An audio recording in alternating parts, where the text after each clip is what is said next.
জিন জাতির মধ্যেও কি আছে? ভালো মন্দ আছে। দুষ্ট জিন মানুষের ক্ষতি করার চেষ্টা করে। কি করে ভাই? এবং দিন দিন কিন্তু এর প্রভাবটা বাড়ছে।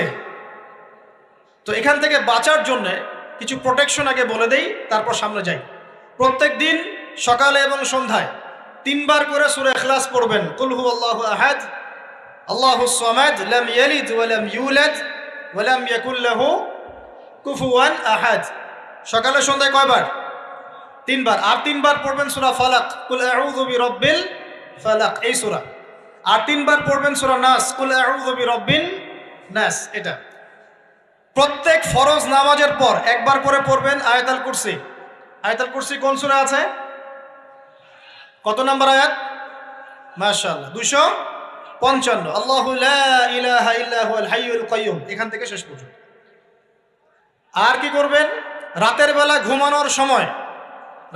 ঘুমানোর সময় পড়বেন সূরাতুল বাকারা এর শেষের 2টা বা 3টা আয়াত। লিল্লাহি মা ফিস সামাওয়াতি ওয়া মা ফিল আরদ, এখান থেকে ফানসুরনা আলাল কওমিল কাফিরিন পর্যন্ত। নবী সাল্লাল্লাহু আলাইহি ওয়াসাল্লাম বলেছেন, রাতের বেলা কেউ যদি সূরা বাকারার শেষের এই 2টা 3টা আয়াত পড়ে ঘুমায়, সারা রাত আপনি যদি ইবাদতে থাকতেন যে নেকি পেতেন, এটা পড়ে ঘুমানোর ফলে সেই নেকি পাবেন ইনশাআল্লাহ।